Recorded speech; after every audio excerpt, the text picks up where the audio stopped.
Well, good morning, YouTube. How is my family doing?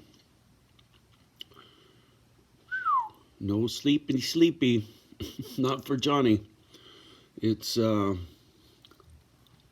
time is it? 2:30 in the morning. Been up since 1. Sucks getting up this early on the weekends because there's no stock market channel. It's all the weekend crap. Funny thing is, I prefer the weekdays more than the weekends now.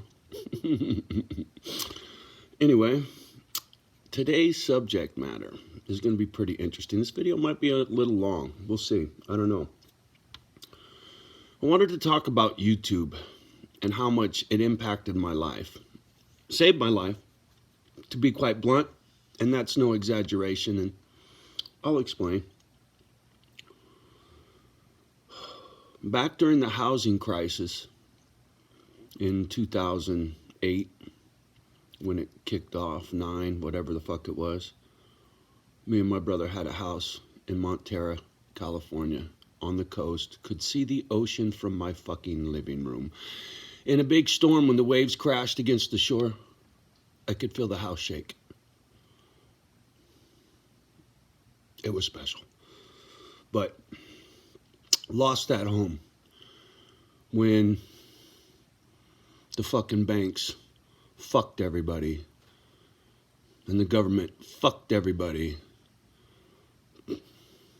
Terrible what happened, how we all got played. I learned. I know what a CDO is, collateralized debt obligation. I know what a AAA rating is and what it is not. I learned a lot of shit about the housing crisis, educated myself, and that's how I got stuck on the stock market as strongly as I did. But after I'd lost my home and my Viper truck and my job and my old lady, it all went to shit. I was sleeping on Dave Dog's couch, on unemployment in Frisco, living on $400 a week. Good luck with that.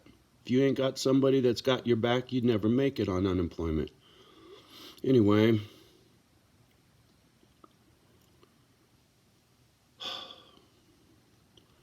while I was hanging out at the tattoo shop, I got introduced to YouTube. I didn't know what the fuck it was. Didn't know the first thing. Brown John hooked me up with YouTube. He said, you know, dude, you should put Kimba's little videos from your phone on YouTube.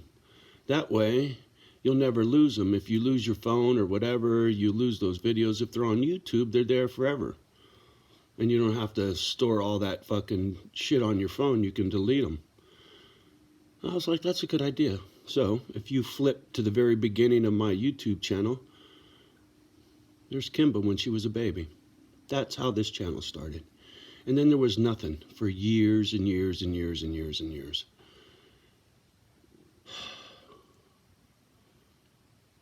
And one day I got a crazy idea to start talking on YouTube to try to get attention for my dog rescue.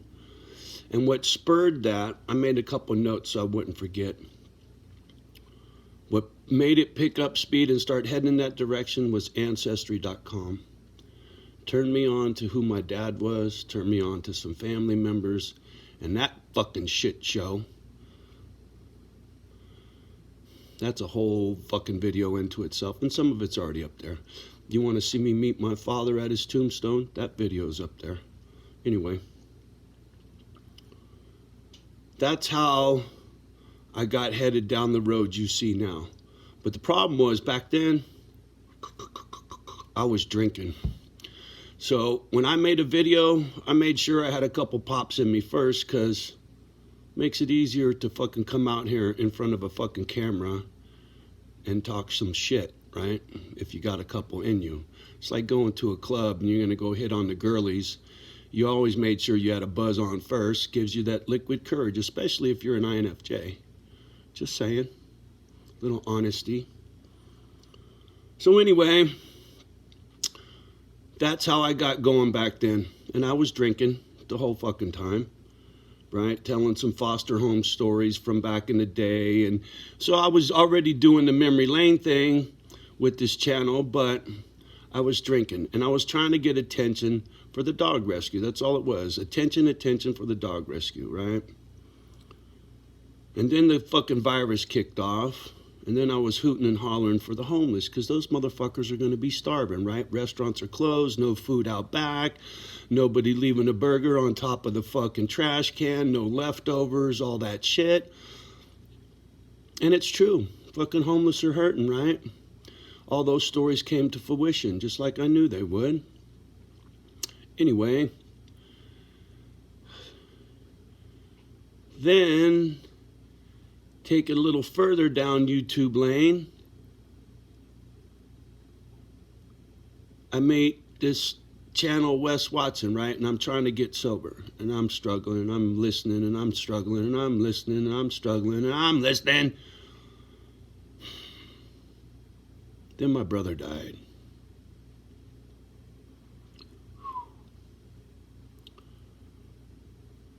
I didn't drink any worse.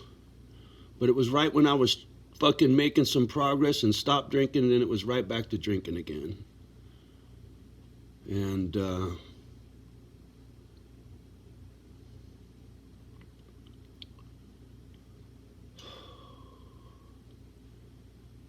I'd finally had enough, right?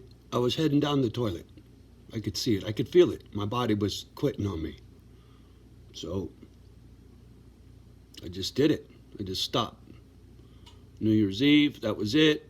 Fuck you, never again. Yeah, a couple times since. 4th of July, drank, blew up in my face with my old friend. That fucking whole shit show. Those videos are up there. Anyway, speed up to the present. We gotta look at these notes. Paul's death, sober.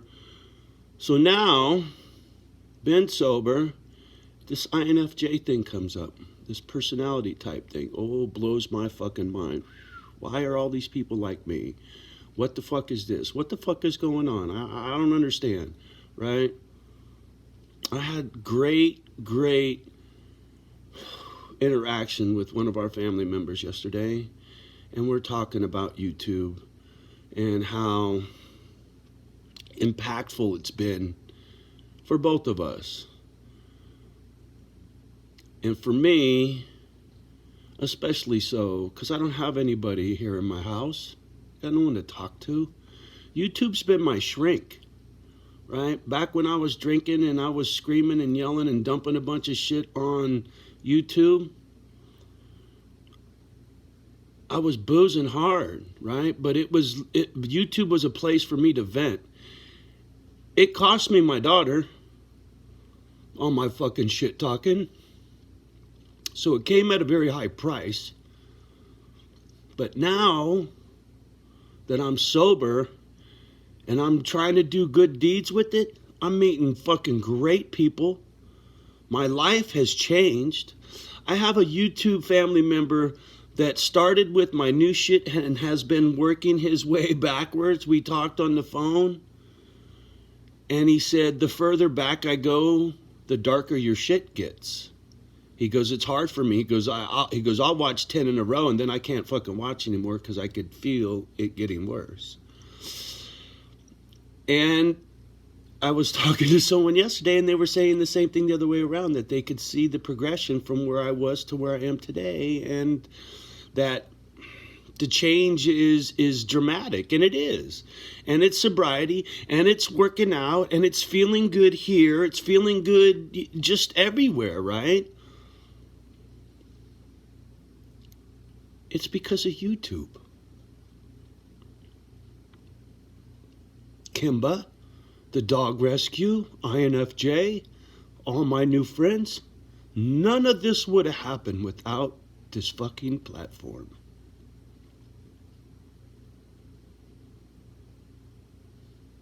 It's a fact. As much as I bitch and moan about how much I hate technology and what it's done to this world, and that opinion will never change, but I cannot deny how much YouTube has changed my life. It saved my life. I'd still be drinking.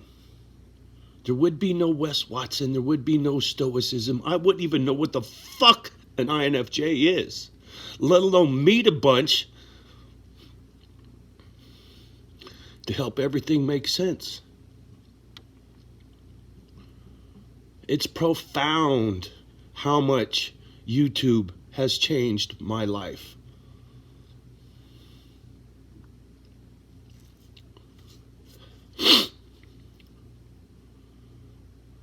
And I still don't understand it all. I still completely mind fucked on how all of this has come about. But what I do know is I'm sober, I'm happier, and I got a shit ton of good friends now that I didn't have 6 months ago. I'm a wealthy man, and it's got nothing to do with my union and money. I'm more wealthy now than I've ever been, and that'll never change now. Once again, it's because of YouTube.